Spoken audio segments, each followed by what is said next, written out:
Kamu motong ayam harus sekaligus shred jadi. Jangan sampai nyuwun sewu 2 kali. Jangan-jangan misalnya gini, ayam tak potong, pas ke kiri separuh, ya ke kiri separuh hulkumnya. Pak Arifin datang, assalamualaikum Gus Pak, waalaikumsalam, terus santai jagungan dulu. Jagungan sampai pesonya itu nggak meneruskan. Bareng-bareng malah salam, ingat lagi loh ayam saya ini. Ketika saya meneruskan ini, potensi ayam ini sudah mati atau sudah hidup yang ini masih mazhab Syafi'i loh ya. Atau sudah hidup yang sudah tidak normal.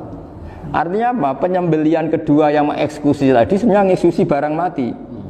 Yang penyembelian pertama tidak bisa dikatakan penyembelian karena tidak sampai mati. Penyembelian kedua berstatus setengah mati.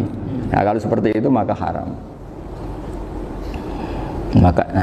Kecuali itu dilakukan secara fauron. Fauron dicontohkan nyembelih ternyata pesunya kedul terus ngambil yang lain tapi fauron langsung atau terjatuh ngambil langsung ya itu boleh karena ditoleransi. Tapi kalau kalam ajnabi kayak tadi mohon Pak Arifin seperti Pak Arifin alhamdulillah sih jaminan mau rawuh dari ayamnya asem mana ini harus sebar ini orang ngawur jadi, lah itu sarah, bicara sampai detail itu sarah. Jadi ada sekian kemungkinan, jadi termasuk yang diandaikan apa? Nah, hayat mustaqirah itu batasnya yakunu maha ibsorun biikhtiarin wa nutqun biikhtiarin wa harakatun ikhtiyariyah. Hayat mustaqirah itu kalau dia betok-betok itu ya karena karepnya. Maksudnya gini, gamane cara roh pitik wedok engkek yo cek karepe dhewe. Cara dia melihat peso itu karpe ya masih lari. Jadi misalnya ada ayam kita sembelih baru luka sedikit, belum sampai andaikan dibiarin ya mungkin suatu saat sembuh luka. Terus melihat kamu lari ketakutan karena kamu dianggap gladiator, killer lah. Nah itu berarti punya hayat mustaqirah. Tapi sudah kalau kamu sembelih karek ngriwit, roh kowe serawedi, ya kan? Mau demo ya sudah enggak berkutik, ya dia berarti tidak punya hayat mustaqirah gitu. Ya batasannya itu Joro. Nah, dalam mazhab Syafi'i syarat sahnya penyembelihan harus hewan itu punya hayat mustaqirah. Nah ini sarah ya, jadi sarah itu lebih jelimet. Nah makanya kenapa tidak boleh nyembelih pakai yang tumpul Mas Nafis? Takutnya ayamnya itu mengalami dohtoh, atau kok ditekek. Misalnya sama nyembelih pakai peso tumpul, ini kini ketekek, takut kan dia misalnya ayamnya jantungan, roh peso wis seduk kan, udah gitu ketekek, nah itu mati dulu pasti itu. Jadi pas diongok-ongok ini sudah mati.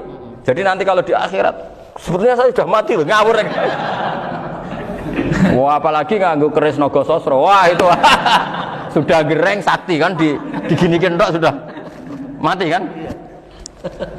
Makanya bahaya nyembelih pakai keris-keris sakti karena sebelum terpotong sudah mati saking saksinya apa? Keris itu misalnya gitu. Baru nempel. Makanya nanti suatu saat ada pertanyaan ini, boleh enggak nyembelih ayam orang yang rainya itu sangar? Wah itu haram, kena. Oh itu mesti mati dulu. Kumisen tatonan apa? Algojo. Iya kayak algojo. Ayamnya jenis apa? Stroke, jenis penakut. Pas mau disembelih tidak mati. Jadi hati-hati ya nyembelih ayam. Jadi kalau orang kampung Pak Arifin ya, orang kampung mudin kampung. Mungkin kalau orang kota sudah nyuwun sewu enggak peduli. Kalau orang kampung itu apa itu Pak Arifin? Kalau nyembelih jago itu sampai apa itu? Ilatnya dikeluarin dong. Oh iya. Apa ini? Iya karena takutnya katanya beberapa yang kaget itu kelek apa? Ketelan. Iya ketelan ya.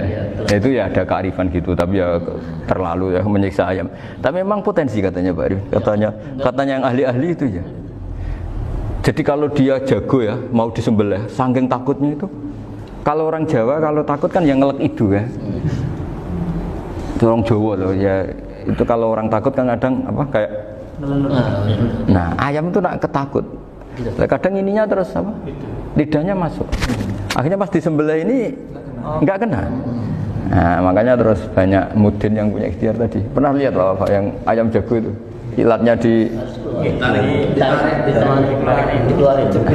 Ya, itu ya tidak wajib, cuma tidak bisa kita salahkan. Tapi kata penyembelih-penyembelih yang lain tak tanya, eksekutor yang lain, poe rodok dipenek Gus. Iku wis ra iso. Saya belum pernah nyembelih ayam karena ini kan selain nggak profesi saya juga nggak mentolonan saya. Tapi ini beberapa keifiyah yang penting kita tahu ilmunya. Yang paling pokok itu qatul khulqum wal mari. Ya kira-kira dalan sing dienggo nafas sama dienggo makanan tadi. Ya tapi itu tadi caranya semua itu harus mengalami atau masih punya hayatun mustaqirah. Nah, takutnya dalam konteks nyembelih yang apa tadi? Saya bilang separuh tadi. Itu jamnya normal enggak, itu sudah jam 11 ini? Jam 10. Oh, jam mati almarhum itu. Itu enggak halal disembelih itu sudah maitah ya. 10.14 kan. Iya. Ya makanya saya bingung lihat jam.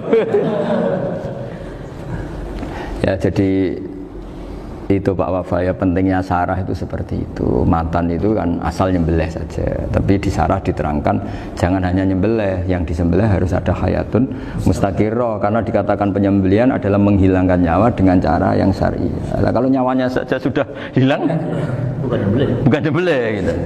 Nah potensi itu ada ketika jago kamu sembelih pakai yang tumpul, ini ada dokhtoh. Loh, hewan itu juga kayak manusia loh, karena punya hati, ketika takut bisa saja mati. Nah takutnya ulama kan ini ngalami dokhtoh, kayak orang ditekek kan mati kan, ditekek kaget. Contoh gampang gini, orang ditekek perempuan kemungkinan mati itu kecil, karena murni hanya ngalami pernafasan. Tapi nak ditekek wong gagah tatonan kan terus dua reaksi tubuh, takut sama gak bisa bernafas, itu kan lebih cepat apa? Mati. Kira-kira kan gitu. Lah ini sudah takut dongok-dongok itu kan nyiksa. Saya sering ketemu orang yang ahli nyari ular, nyari apa. Itu ya gitu. Filosofinya sama seperti orang perang.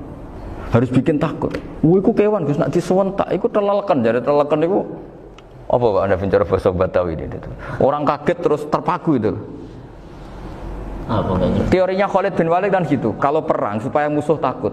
Kamu tahu kami siapa? Gertak gitu. Ayat ji'na biqaumin yuhibbunal mauta kama tuhibbunal hayat. Kita ini bawa pasukan yang mereka mencintai mati kayak kalian mencintai hidup. Pasukan kami ini wah darwis, berani modar ya wis gitu, kira-kira gitu kalau bahasa Jawa itu. Gertak mati. Berani mati. Akhirnya musuhnya kan nah, di antara syaratnya perang kan gitu, harus bikin musuh itu takut, gemeter. Nah telelekan itu gampang gitu. Telelekan itu pokoknya tadi loh Pak Arifin, kepaku tadi. Agak berkutik. Paham ya? Nah jangan-jangan ayam yang kita sembelih mau wis wedi dongok-dongok mati duluan gitu. Nah makanya terus kata musannaf kalau bisa itu wa yakunu madzukira bidafatin wahidah. Kali itu usahakan sekali jadi. Tapi itu bukan berarti syarat sahnya harus sekali jadi. Kira-kira karena tadi gak kebayang kan kalau baru separuh tak Assalamualaikum Gus Pak, waalaikumsalam Pak Arifin, sebuti kabarnya. Baru itu terus ingat, diteruskan lagi, kemungkinan ini sudah mati apa? Nah makanya ya tapi lagi-lagi ini sarah ya, tak baca Bismillahirrahmanirrahim wa yakunu qad umadzukira daf'atan wahidatan la fi daf'ataini fa innahu yahrumul masbuh hina idin. Kalau dua kali, tapi dua kali maksudnya yang satu kali ini mengakibatkan kematian, dikatakan penyembelihan belum sempurna, dikatakan hidup toh nanti pasti mati, berarti tidak mengalami hayatun mustaqirah. Paham ya? Jadi ini semoga dapat barokah dari para ulama.